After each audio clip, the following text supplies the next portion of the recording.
They're supposed to lead into one another.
Yoppa! All right. Very good.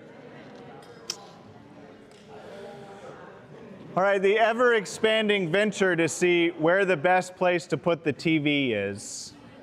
At some point, we might put it in the baptismal. I don't know. We'll see what happens. Yes, it would be great to put them on these side screens here, but I have no idea how to do that. So anyway, we'll get there at some point. Maybe next year. But yeah, week 45. That's when we typically figure things out. Okay, well, thanks so much for joining and being a part. Listen, if you ever have questions along the way, just email me, okay? I know that we don't cover everything, or we might not even cover the things that strike your attention as you're reading. There's no stupid questions. Just reach out to me. I'm happy to engage with that question with you. I can't promise you I'll have an answer. I can't promise you that I'll have an answer you'll like. But I will eventually get back to you with your questions. So along the way, if we don't answer your question, just shoot it over. Okay, first, why does he suck? Jacob?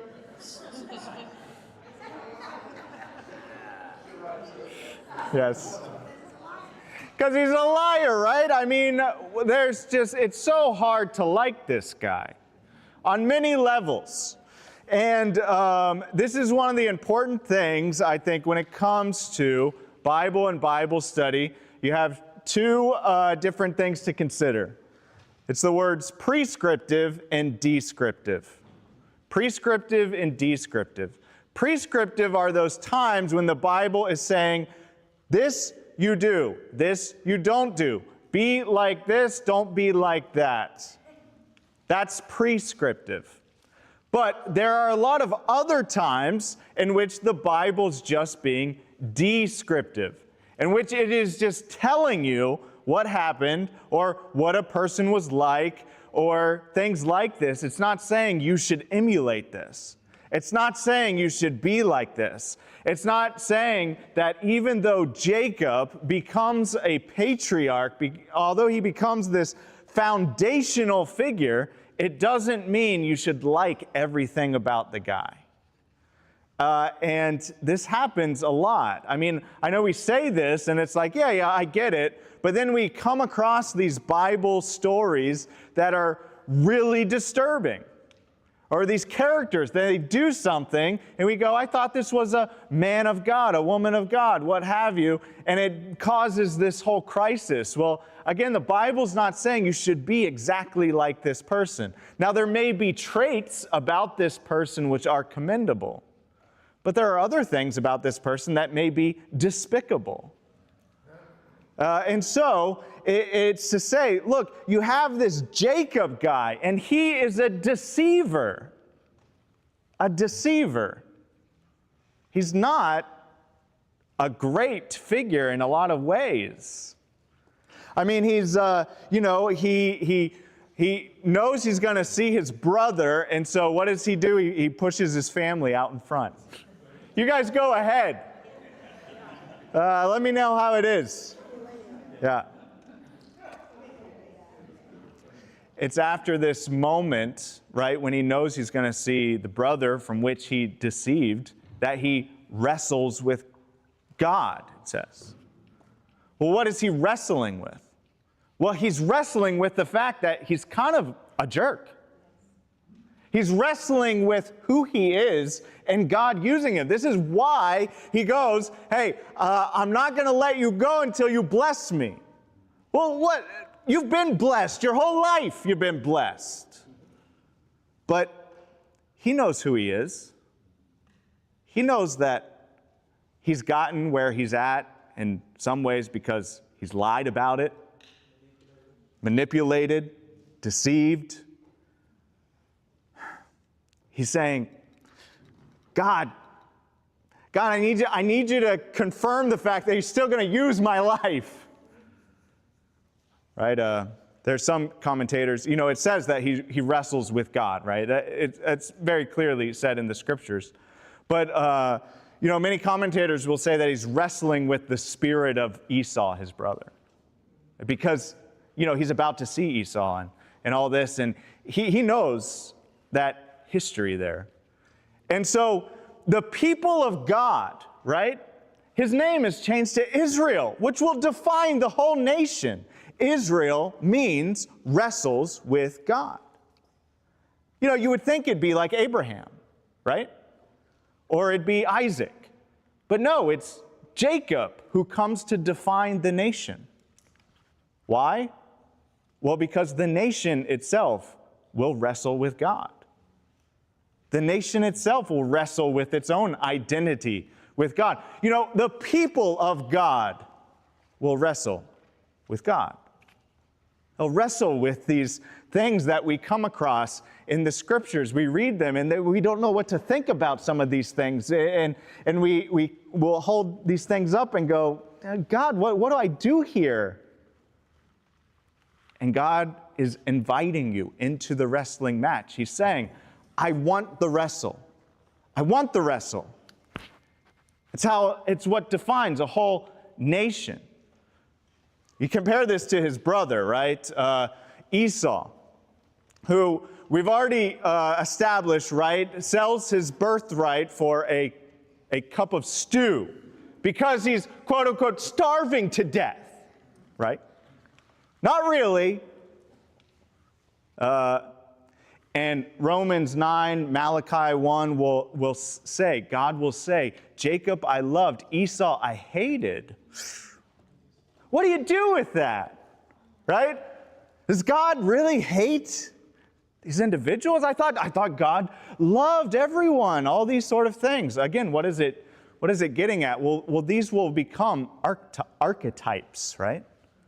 Jacob will, though he has many character flaws, he wrestles with God. He wants it.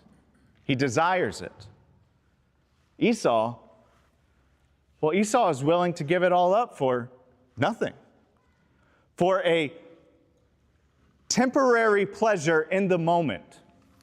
A temporary satisfaction for, he fails to see big picture. This is what God is saying. God continues to bless Esau. He continues to be with Esau. As you look through the descendants of Esau, you see that the Israelites will constantly be in conflict with the descendants of Esau. But you also see that God still loves the descendants of Esau. So is it that God loved the person of Jacob and he hated the person of Esau? No, he hates what an Esau will come to represent. A person who is indifferent. This is what he despised about Cain. Cain, I'm not against you. I am against what you are bringing and the attitude with which you are bringing it. It's this attitude of indifference. I would rather have the wrestle.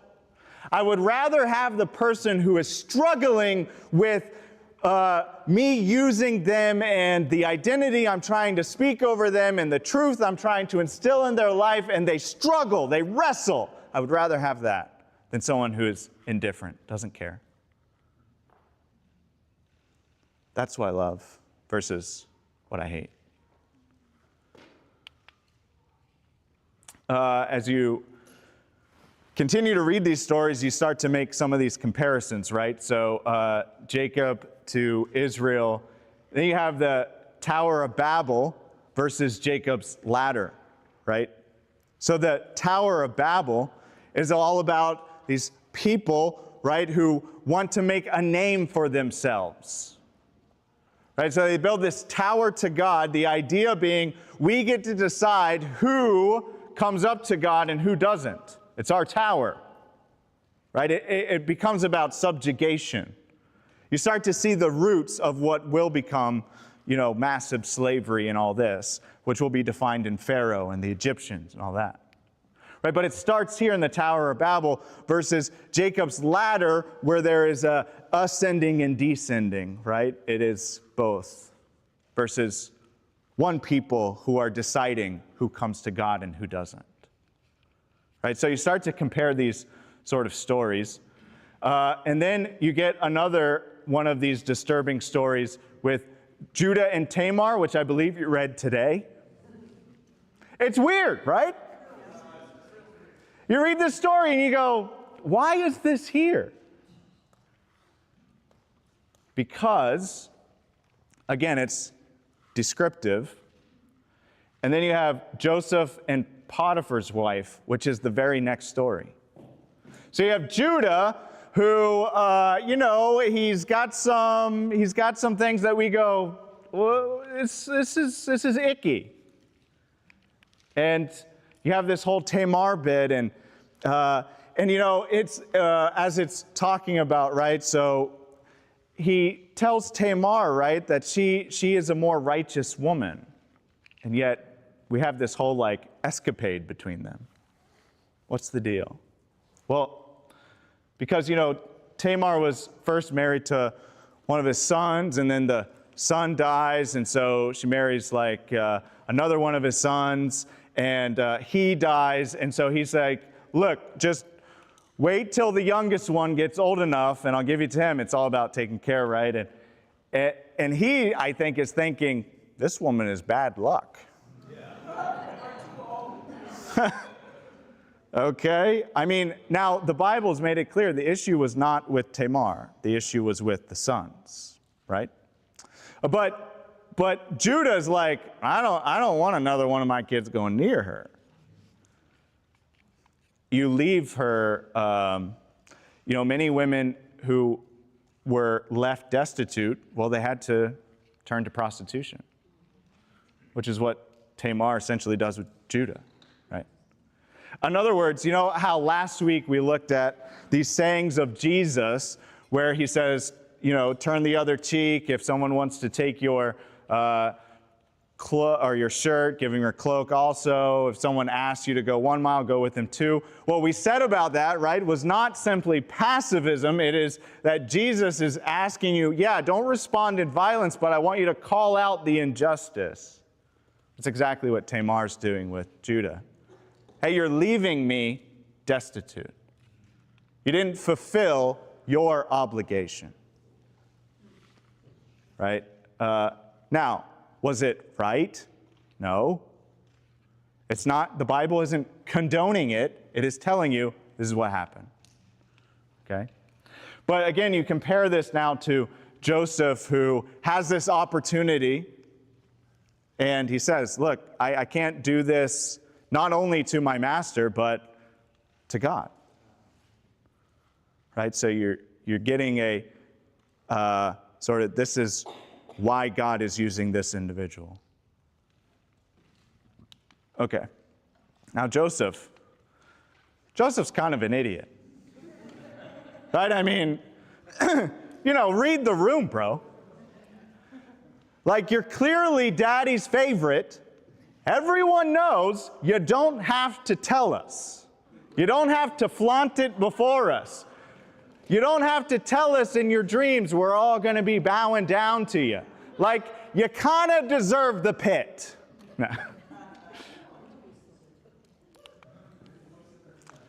Here's a question, though. Who sells Joseph into slavery? His brothers. Is it, though? This is just a fun little thing to completely mess you up. All right. If you read the King James Version, does anybody have a King James Version with them? You do? How is it that I don't know my own son has a King James Version? Can I use it for? Oh, you have one? I'll just use this one because it's right here. Thank you, sir. Okay, I want to, read this to you. Genesis 37.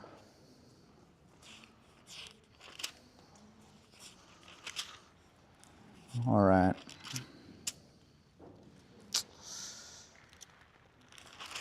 Here we go. All right, it came to pass when Joseph came to his brothers, they stripped Joseph out of his coat. They took him, cast him into a pit. Pit was empty. They sat down to eat bread.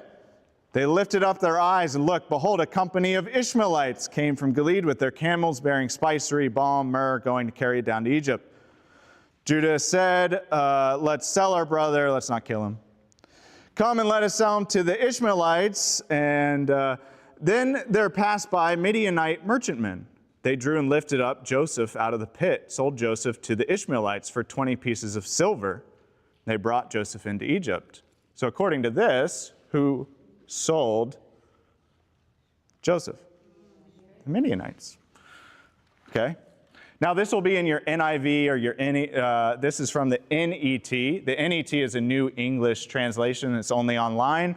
I use it for the footnotes. You see a lot of these letters here. These are all footnotes, right? When they sat down to eat their food, they looked up, saw a caravan of Ishmaelites coming from Gilead. Their camels were carrying spices, balm, myrrh down to Egypt. Judah said to his brothers, what profit? We kill our brother, cover up his blood. Come, let's sell him to the Ishmaelites. After all, his brothers agreed. So when the Midianite, and you see this BJ here. BJ, where are you, BJ? There you go. Merchants passed by. Joseph's brother pulled him. Okay, this BK. If you read this footnote, it says, many translations insert Joseph's brothers. Otherwise, the reader will assume it's Midianites. So which is it? Well, thank you, sir. So here's what one of the rabbis will say, right? He says, think about what happens. They throw him into a pit. What's the next thing it says? They go and have lunch. Most likely away from the pit. Now it's Reuben's idea to get his brother out, right? Now it says they see Ishmaelite traders off in the distance. What they don't see is the Midianite traders on the other side, who see a guy in a pit. And they go, hey, we can make money off this. They are the ones who take him out and sell him to the Ishmaelites. Reuben now comes back and goes, where's Joseph? It even says he goes back to his brothers and goes, Joseph's gone, right? Well, it doesn't say he says Joseph's gone. It says he goes back to his brothers, right? And then they realize, ooh, well, yeah, he gone. Guess we'll stick with our original plan to make it seem like murder, right? Or killed by an animal, right? Now again, all that really, it's not a big deal. The point is Joseph finds his way to Egypt, right? But it is to say, right, we sort of, there are all these critiques against the Bible and say, oh, it's been changed and all this. Well, if you have a good Bible, it actually tells you where it's been changed. And it's a complicated passage in Hebrew. And they'll tell you that, right? But we just inserted this stuff and assumed, yeah, well, it's got to be his brothers, right? And, so you just slow down, you read the text. The heading says it, right? I tell you. Again, at the end of the day, it's not a big deal. But it's just, a fun little note. So next time, if you ever find yourself in Bible trivia and they go, who sold Joseph into slavery? And they go, well, it's his brothers. You can go, challenge flag. See. But anyway, okay. But Joseph, he becomes this really interesting figure. Now, there are things we know about Joseph, right? There are things we know about the story that Joseph doesn't know, right? So Joseph is assuming that his brothers probably made a deal with these Midianites, sold him. He doesn't understand why he never hears from his dad, right? That's got to be odd. His dad seemed to really love him, And yet there seems to be no effort, even by Joseph, to reach back out to his dad, even when he's like, second in command of Egypt. So there's obviously some like conflict, inner conflict going on there. You even see in Joseph's life, like, what do I do? I mean, like Egypt has really been my father versus my actual father. There's sort of this wrestling match within himself. But what you see in his story is this constant, these cycles, patterns, and seasons. Specifically, you kind of see these things in his life. You see gifts, you see dreams, you see a coat stripped and into a pit. This happens actually more than once, right? He's given a gift of the coat. He has a dream. He tells his brother. They take the coat off. He's thrown into a pit. Well, then he's like sent to Potiphar's house, right? And it's not exactly in this order, right? But he's given gifts. He interprets some dreams. His coat is stripped, and he's thrown into a cell again, right? Well, then, like, when he becomes second in command in Egypt, it's like reversed. He's pulled out of the pit or the cell, right? A coat is put on him. He interprets dreams, and he's given gifts, right? It's like cycles continue in his life. And even, into a pit, it's interesting. I think we might cover this even in a moment. When Jesus is held as prisoner right before his crucifixion, he's held in a cell, but it uses the words, in a pit. It's almost like you're supposed to think of Joseph. Okay. Now, something else you have. Okay, so we talked about this thing. Jacob's name is changed to Israel, wrestles with God. Now you have these two stories, Genesis 42 and 43, and what you'll notice, now some of your Bibles may not do this, but the names will interchange. In 42, right, he's like struggling with sending Benjamin to Egypt. He's like really struggling to trust God to send Benjamin to Egypt. So he's Jacob. And then he finally sends Benjamin, and he's Israel. It's like this dynamic. This will happen again, actually, with Jesus and Peter. Jesus changes Peter's name from what? Simon.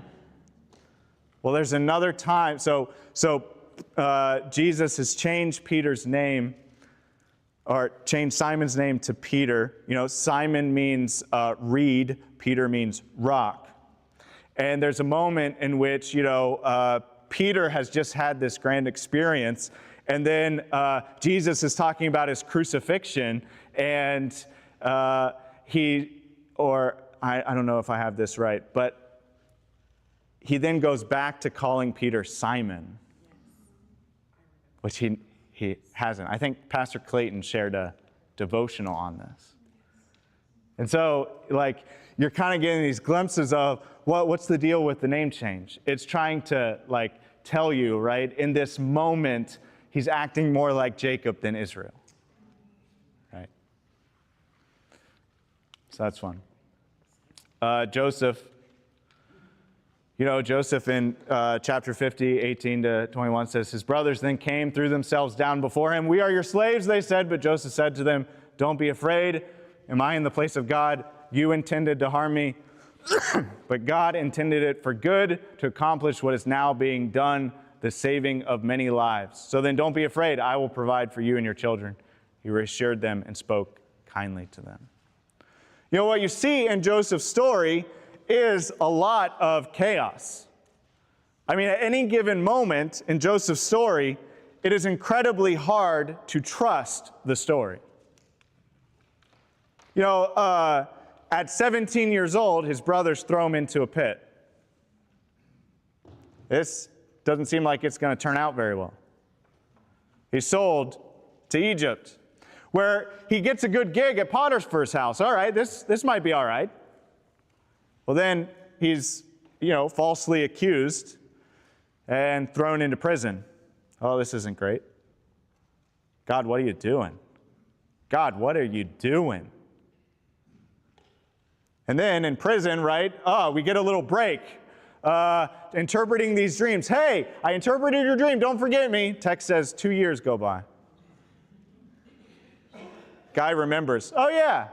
Guy in prison. I mean, let me just speak personally. If I endure a crisis for like a month, I'm like, God, where are you? We have all these glimpses in Joseph's life where it seems like it's going terribly, terribly wrong. Trust the story. Trust the story that God is doing in your life. Trust it. This seems to be, to me, the emphasis of the Scriptures, faith. Not just faith, though, faithfulness. Stay faithful. Stay faithful. Because there will be times in your life that make no sense. There will be times where it seems like, I have to imagine Joseph at some point in that whole long journey was like, did I do something wrong, God? Did I make you angry? Did I upset you? What have you? You get this with Job as well. Right? But with Job and with Joseph, you have this, God, I don't get it. I'm frustrated, but I trust you. And this seems to be the call throughout the Scriptures. Things will happen. They don't make any sense. Stay faithful. Stay faithful. God is writing your story. And it's going to be a beautiful story. Just trust. What we see in all these characters, right, even beginning with Adam and Eve in the garden, is when we stop trusting the story, when we think we have enough, we know enough, and we go, God, I'm taking over now. I'm going to make the decision now. I'm going to not wait on the Lord, which is another big theme throughout the Scriptures. I'm going to take matters into my own hands. Chaos ensues.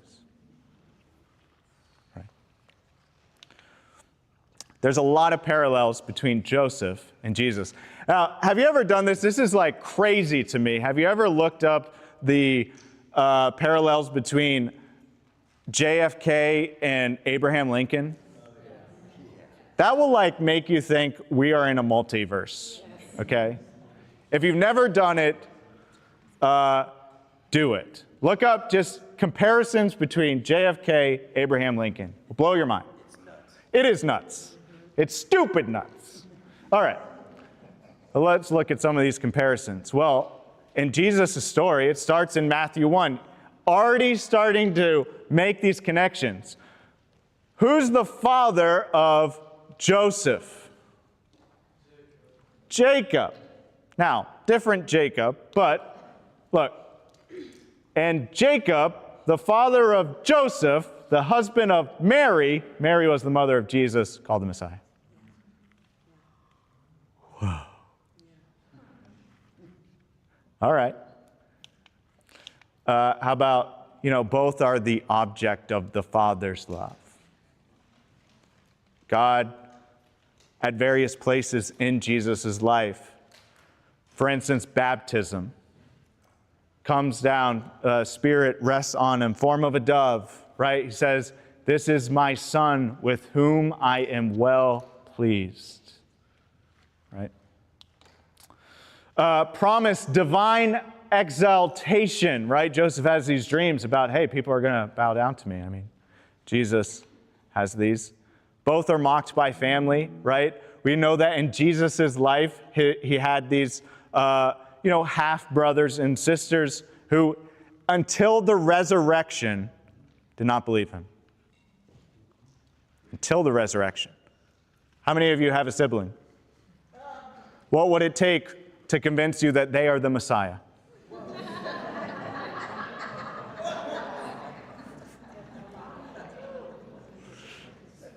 Yeah.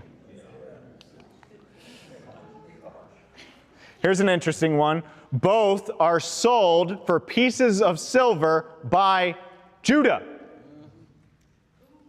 Isn't that interesting? I mean, different amounts, okay?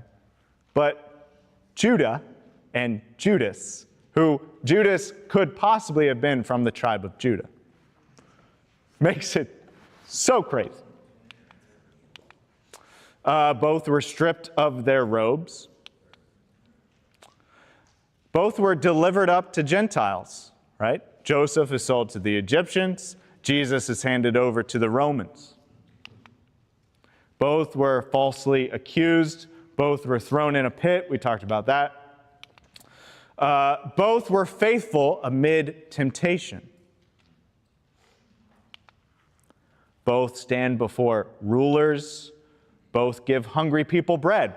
We're going to talk about that in our New Testament.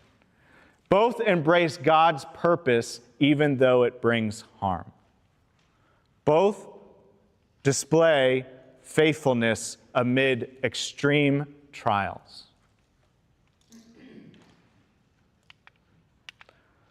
Both welcome Gentiles to be a part of the family.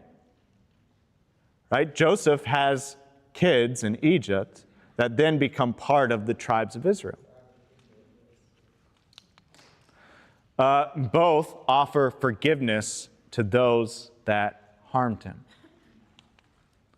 So, you can see these connections. Obviously, Jesus does it better, right? But you can see how, I always think of that phrase, that road to Emmaus, right? When Jesus, after his resurrection, he's walking with people, and it says that beginning from Genesis, the books of Moses, all the way through, he walks them through all the tie-ins to him. I imagine he spent quite a lot of time in Joseph, right? All right, let's do a little thing. Psalm 23. The Lord is my shepherd.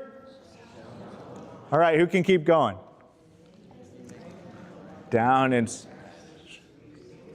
still waters, restores my soul. Very good.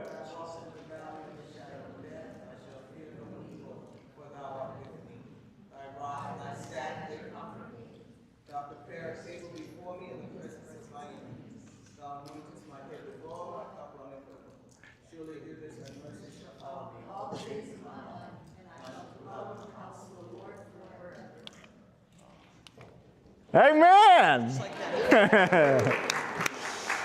Now, okay, who got more than what was on the screen, at least, like the first few lines? First few lines, yeah. And then, as you saw, a beautiful display of someone who can complete the whole thing, right? All right, let's try another. My God, why have you forsaken me? It's just the one before. We don't know this one as well. But I want to show you, this was to say, this is what Jesus is doing. You take something like Psalm 23, and I can go, the Lord is my shepherd, I shall not want, and there be people who can complete it. We talked about how the world of the Jews at this point was all about knowing their scriptures. All about it. Right? And so they would memorize, some of them would memorize the whole Torah or the whole Hebrew Bible, including the prophets and all of that, by the time they were 17 years old. Right? And so when they are hearing, my God, why have you forsaken me? This is not a random phrase that Jesus is spitting out on the cross. They would have understood, hey, that's Psalm. And some of them, maybe not all of them, but some of them would have been able to complete the rest of that Psalm. Now we look at this, and there's all sorts of theologians and scholars who wonder, what is Jesus trying to express here in this moment? He's taking on the sin of the world. It must be that he is utterly forsaken by God in this moment, and it's just so agonizing. I think that Jesus is quoting this psalm intentionally with the hopes that you will fill it in. Well, here's near the end. All the ends of the earth will remember and turn to the Lord, and all the families of the nations will bow down before him. For dominion belongs to the Lord, and he rules over the nations. Future generations will be told about the Lord. They will proclaim his righteousness, declaring to a people yet unborn, he has done it. It is finished. So I don't think, it's my personal opinion, you can hate it, I don't think that Jesus was ever abandoned by God on the cross. I think that even in his most agonizing moment, he is still giving glory and honor and praise to the Father.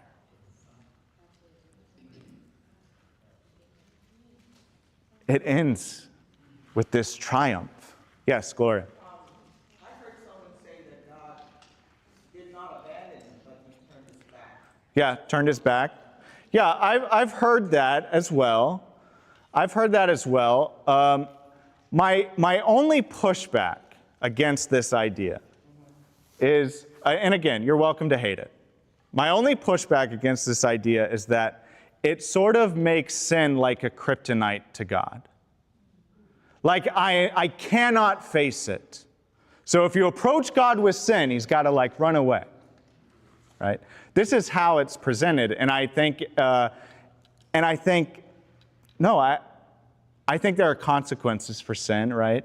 This is why they are, pushed out of the garden, but God doesn't turn away from Adam and Eve when they sin. The same way, I don't think he turns away from Jesus. Now, if he does turn away, I think it's out of agony, not because he's taking on sin. Does that make sense? Now, again, like I said, you can hate that opinion and disagree with it, but I've always had an issue with the idea that in this moment, God, he turns away because Jesus is taking on sin. That sort of makes sin a kryptonite to God, which, again, maybe I'm just misunderstanding it, but that's, when I read this psalm, I see victory. I see praise. I see triumph. I see it's not over at, my God, why have you forsaken me? It doesn't end there.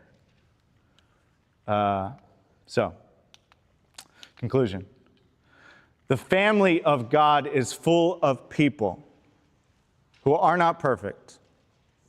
They don't have it all together, but they trust the story. They understand that forgiveness is the ultimate expression of trust. Joseph does it. Jesus does it. It's not easy, okay? But God is wanting a people, a kingdom-minded people, who, despite the chaos in their life, can trust that the story is good, can trust that God is doing something in you, and God is doing something in them, and God is working, always working, and God is good. And the story is going to be good. Trust the story. You may be at a part, it doesn't feel very good. But all good stories have bad parts. All good stories. All good stories have bad parts. All good stories have parts where if you were reading them at that part, you would go, oh my goodness. How in the world? God is doing the same. Okay, so we're going to take, let's see where we're at. We're going to take about 4 minutes, and we'll dive into the New Testament part.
All right, so again, if you're on the group, I send you these notes, so don't feel like you have to ferociously write them. If you don't get them and you want them, just give me your email.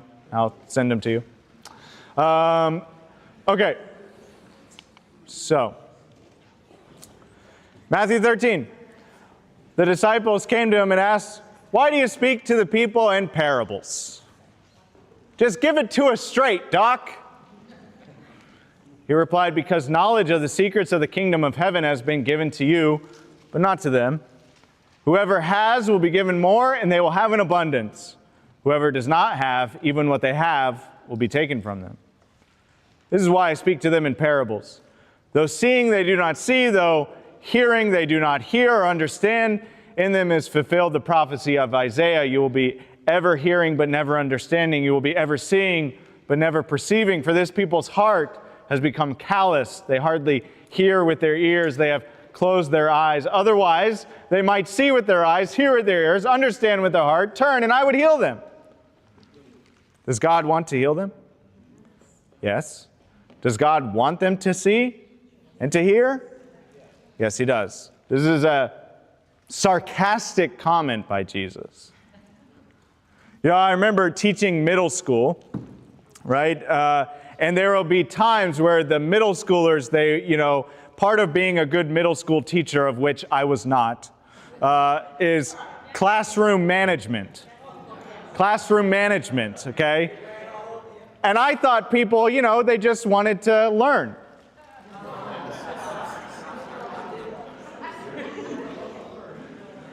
So now I'm here. No, I'm just kidding. I was terrible at classroom management, but there'd be times in which the middle schoolers, they were forced to take my class, and they didn't care about it. I could literally say anything I wanted. Didn't matter. They weren't listening. They weren't paying attention. They weren't interested. And so this is sort of, you have Jesus who is saying these things. And part of the reason they don't understand is because many of them didn't ask. They just said, we don't get it, move on. But whenever people asked Jesus, he answered them. Now, he might have answered them in something more confusing,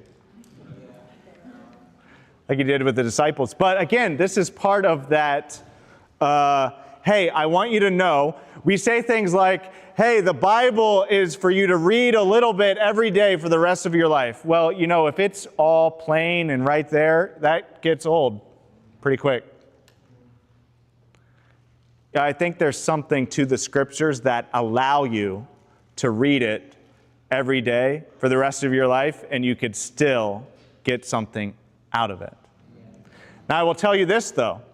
You can, and people have, you can read the Bible and get nothing out of it if you don't have a community of people around you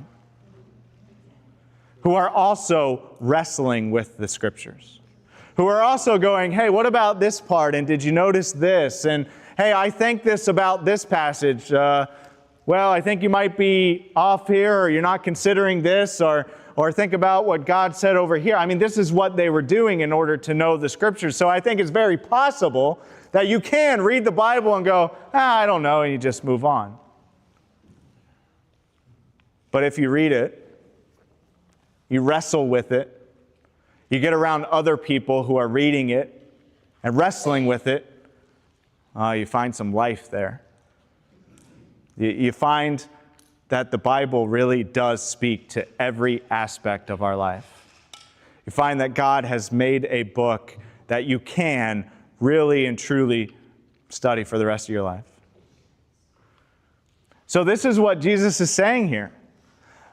Think about what we just talked about with Cain and Abel, Jacob and Esau. Jacob I loved, Esau I hated. Why? Jacob wanted it. Esau was indifferent to it. Why do I speak to them in parables? I want to see who wants it. Who wants it? Because if you don't care, then move on. I don't want indifference. I want you to care. And if you care, you're going to struggle a bit. That's good.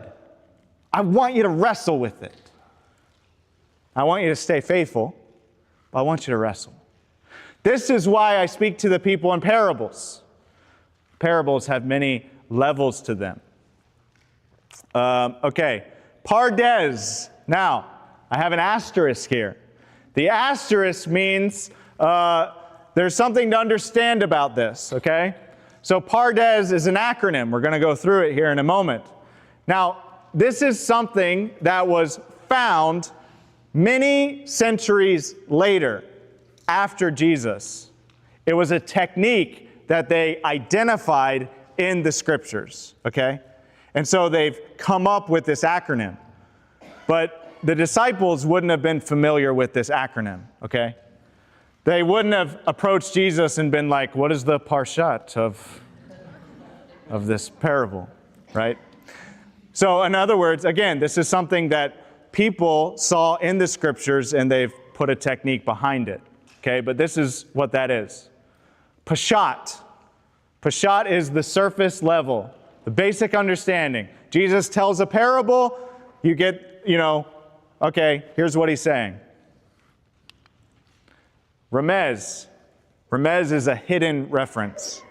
I mean, a remez is, hey, if you really know your Bibles, then something in what I'm saying should spark something, should remind you of something. So go back to that part, go back to that story. It's like when we talk about, when we see these things about Jesus that remind us of Joseph, right?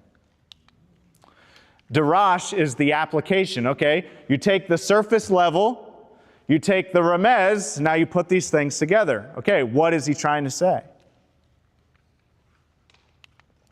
And then the sod is God-given. We have one example of this. It is when Jesus says, who the people say I am. Peter says, you are the Christ, the Son of God. And Jesus says, hey, blessed are you, Peter. This was not given to you by man, but by God in heaven, right? God has given you an understanding, right? So, okay, so you take the parables and you can do this. Now, again, I haven't found that you can do them with all of them. That could just mean that I just haven't found it yet. It could also just mean that, like, it just doesn't apply to all of them. Okay. But either way, let's experiment. Let's look at some of these things. Oh, disclaimer. Hey, don't become a Pharisee. All right? What I'm going to show you is super cool. But, like, don't be a jerk about it. All right? If you hear a sermon and they're talking about Jesus' parable and you're like, well, they're only getting the pashat. You're doing it wrong, okay? With greater understanding comes greater responsibility. Spider-Man said that. Okay. All right, here we go. He told them another parable. The kingdom of heaven is like a mustard seed, which a man took and planted in his field. Though it is the smallest of all seeds, yet when it grows, it is the largest of garden plants, becomes a tree so that the birds come and perch in its branches. He told them still another parable. The kingdom of heaven is like yeast that a woman took and mixed in about 60 pounds of flour till it worked all through the dough. All right? What's the pashat level of this? In other words, you hear Jesus say these things. What's it mean? Just anybody. Kingdom of heaven is like a mustard seed man took, planted in his field, smallest of all seeds, yet when it grows, the largest of garden plants becomes a tree, birds come, perch in its branches. What does that mean? It spreads. Yeah, it spreads, goes forth. He told them another parable. Kingdom of heaven is like yeast that a woman took, mixed in about 60 pounds of flour until it worked through the dough. What's he saying? It spreads. It spreads. It goes all over. That is exactly right. It's exactly right. And if that's all you get, That's perfectly fine. You have some understanding. Okay? But there's some things that are a callback. Okay? Gospel starts small and grows. Very good. Very good. All right? Remez. Well, let's look at Ezekiel 17. This is what the sovereign Lord says. I myself will take a shoot from the very top of a cedar, plant it. I will break off a tender sprig from its topmost shoots and plant it on a high and lofty mountain. On the mountain heights of Israel I plant it. It will produce branches and bear fruit, become a splendid cedar. Birds of every kind will nest in it. They will find shelter in the shade of its branches. All the trees of the forest will know that I, the Lord, bring down the tall tree, make the low tree grow tall. I dry up the green tree, make the dry tree flourish. I, the Lord, have spoken, I will do it. Do you see some connections? Birds, branches, they'll find shade under this. So the Darash. Well, the kingdom of heaven begins small, but all nations will find comfort in it. There's an emphasis here on nations. Why is this significant? Well, Jesus is talking to a people who believe that God is only for the nation of Israel. So yeah, the gospel grows, and it's going to grow to the whole nation of Israel. True. But it goes beyond that. The gospel is going to grow so that every nation finds shade in its branches. Okay. The next one's even better. I love it. Okay. We looked at this one. He told them another parable. Kingdom of heaven is like leaven that a woman took, hid in 3 measures of flour till it was all leavened. All right. Got a woman. Where's another time there was a woman mixing in a whole lot of flour? Where was that? When did that happen? Sarah. Abraham.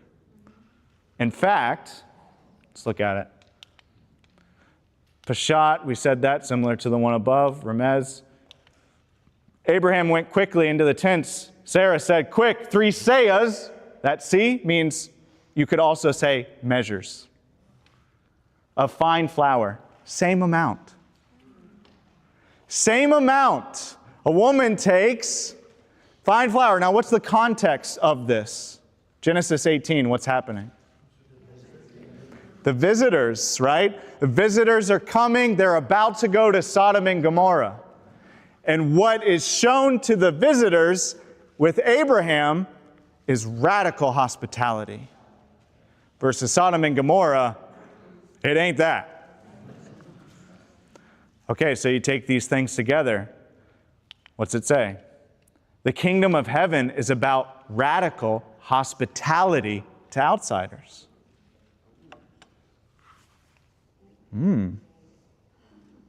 Now, is it about something that starts small and grows big? Yeah, it is. It is. You lose nothing by having that understanding. But a little deeper, you see that it's not just for the nation of Israel. It's for the whole world. And you see that it's about being hospitable. Strangers. Outsiders. Those not of your own. Right? Okay. Very good. So, we have a feeding story here. Jesus replied, they do not need to go away. You give them something to eat. We have here only 5 loaves of bread, 2 fish, they answered. Bring them here to me, he said. He directed the people to sit down on the grass. Taking the 5 loaves and the 2 fish, looking up to heaven, he gave thanks, broke the loaves. Then he gave them to the disciples, and the disciples gave them to the people. They all ate and were satisfied, and the disciples picked up 12 basketfuls of broken pieces that were left over. The number of those who ate was about 5,000 men, besides women and children. Feeding of the 5,000. Okay? That's a great miracle story. There's also something more going on here. And we talked about how numbers in the scriptures are sometimes literal, and sometimes they're symbolic. Right? There's always this possibility at play when you're dealing with numbers in the Bible. So 5 will always come to represent the 5 books of Moses, the Torah, right? This is the central focus. 2 will come to represent the 2 tablets. You could also say the law and the prophets sometimes. The hangs on these 2, right? And then 1,000 is whole community of people. So when you take these things together, right, 5,000 equals the whole Jewish community. How many baskets do they pick up? 12. Representative of the 12 tribes, right? Now, you'll get something else that happens, but there's something in between these that I want us to notice. Matthew 15. After going out from there, Jesus went to the region of Tyre and Sidon. This is a Gentile region. A Canaanite woman from that area came and cried out, "Have mercy on me, Lord, Son of David. My daughter is horribly demon-possessed." But he did not answer her a word. Then his disciples came and begged him, "Send her away because she keeps on crying out after us." So he answered, "I was sent only to the lost sheep of the house of Israel." She came and bowed down before him and said, "Lord, help me."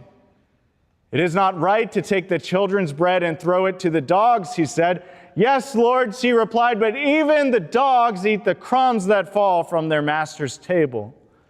Then Jesus answered her, "Woman, your faith is great. Let what you want to be done for you." And her daughter was healed from that hour. How many of you struggled with this story a little bit? Yeah. It sure feels like Jesus is being a bit nasty.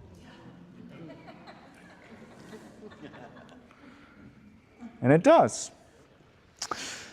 But let's slow down and think about this for a second. Okay. 2 opinions. 1 opinion. Does Jesus know how this woman is going to respond? Certainly a possibility.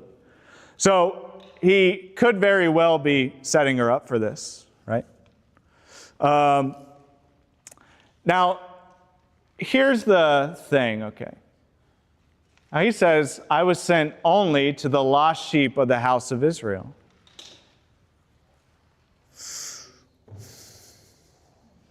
Up to this point, I mean, yeah, he's been doing some healings, but he really has only been to Israel.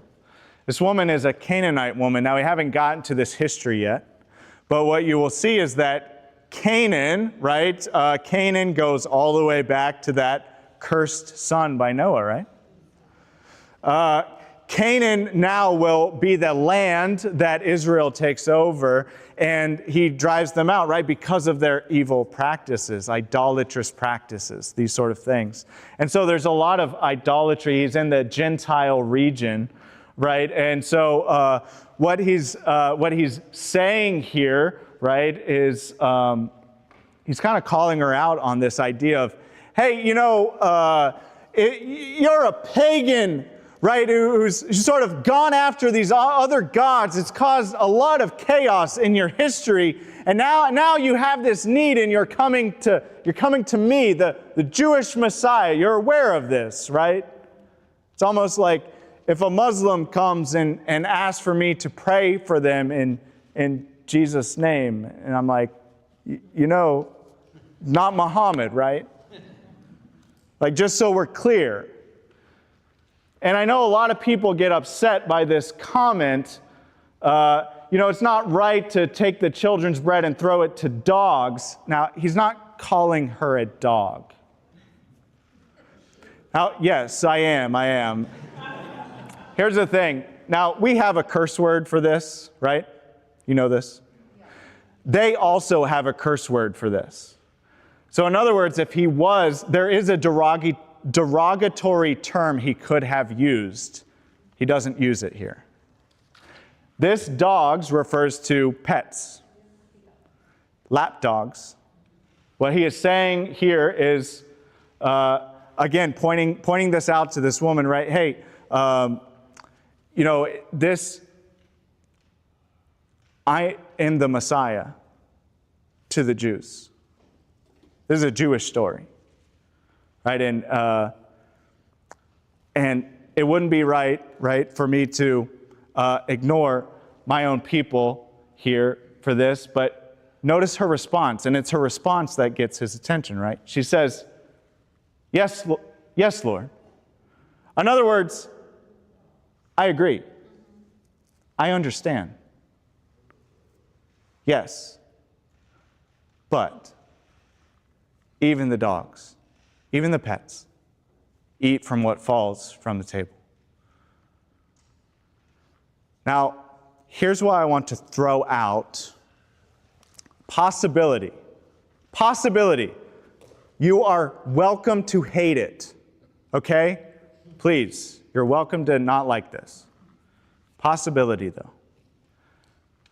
At this point, do you think that Jesus thinks he is only to the lost sheep of Israel? Here's why. Right after this, it says Jesus goes on a mountain to pray. And then it says this, Jesus called his disciples to him. He starts teaching, his people start coming to him. Where's he at? He's at a Gentile region, non-Jewish. I have compassion for these people. They have already been with me 3 days, have nothing to eat. I do not want to send them away hungry. They may collapse on the way. His disciples answered, where can we get enough bread in this remote place to feed such a crowd? How many loaves do you have? Jesus asked. 7, they replied, and a few small fish. Well, they numbered the fish last time. Now it's just a few small fish, okay? He told the crowd, sit down on the ground. He took the 7 loaves and the fish, and when he had given thanks, he broke them, gave them to the disciples, and they in turn to the people. They all ate and were satisfied. Afterward, the disciples picked up 7 basketfuls of broken pieces that were left over. The number of those who ate was 4,000 men, besides women and children. So let's do the same thing we did with 5,000 with 4,000. 7 represents the Gentile nations, which you read about in Deuteronomy and Joshua, Canaanites being one of those. 4 will represent the 4 corners of the earth. This is talked about a lot in Scripture. 1,000, again, whole community. So 4,000 equals whole non-Jewish community. How many was left over? 7. How do I know that Jesus is doing something with this? Well, let's read here. This is the very next thing after all this. Very next thing. When the disciples went to the other side, they forgot to take bread. Watch out, Jesus said to them, beware of the yeast of the Pharisees and Sadducees. So they began to discuss this among themselves, saying, it's because we don't have bread. When Jesus learned of this, he said, you have such little faith. Why are you arguing among yourselves about having no bread? Do you still not understand? Do you remember the 5 loaves for the 5,000? How many baskets you took up? That's significant. Or 7 loaves for the 4,000. How many baskets did you get then? He says, how could you not understand? I'm still not talking to you about bread. There's something going on. It's just like the parables. There's something deeper going on here. So here's what I'm saying. It's possible, okay? We read that when Jesus goes to the temple, it says that he grows in wisdom and understanding. I don't know that Jesus was just walking around with God knowledge all the time. I think it's there, right? I think that as Jesus walks, there's this understanding that it's not just for the lost sheep of Israel. Because then he starts, after this moment with this woman, it then he starts to focus on not just the Jews. This seems to be a turning point for him. Now, like I said, you can hate that opinion. You don't have to like it. It's fine. I'm just saying, that's the way this flows. It goes from 5,000 to 4,000. But right in the middle of that is this interaction with this woman. So it seems to be there. Seems to be there. Okay. Matthew, last thing. This is the last thing. He's walking out on the water. Lord, if it's you, Peter replied, tell me to come to you on the water. Come, he said. Peter got down out of the boat, walked on the water, came toward Jesus.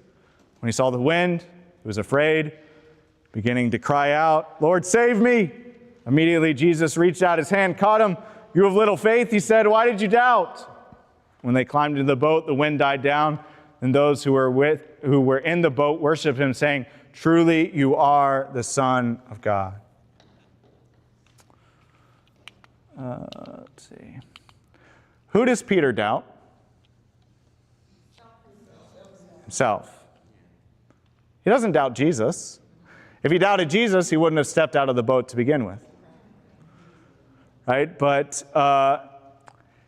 the call is to be like your rabbi. And Jesus is saying, come on, Peter. Come on, you can do it. And Peter starts to not doubt Jesus, but he starts to, again, doubt that call. Who else did we read about earlier who's doing that? Jacob. Wrestling with God. Oof. Listen, are you the Messiah? No, you're not. Have you messed up probably significantly and severely in your life? Yeah, you have. I have also. I am not the Messiah. The Messiah already came. There are no more Messiahs. But Jesus is asking you to be an apprentice. He's asking you to follow him. He's asking you to be like him. Now, are you going to be perfect? No. You're not Jesus, okay? And for whatever reason, there are people who come along and think they are Jesus, and people fall for it all the time. He's asking for faithfulness. He's asking you to trust the story. He's asking you to follow him. Walk it out. And you will find that hopefully, God willing, right, as you follow Jesus, hopefully 20, 30 years down the road, you're not still having the same struggles you were 20 or 30 years before. Hopefully there's some growth there. Hopefully you don't react the same way you did to things before. Right? And you will find that you are a disciple, an apprentice of Jesus. Now, if you ever reach the point and you wake up one day and you go, I am Jesus. You're not. And you might need to start over, because that's really bad.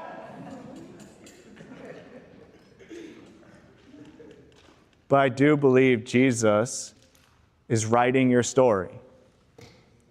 I do believe he's asking you to trust the story. And there may be parts in your life that have been bleak, they've been dark, they've been bad.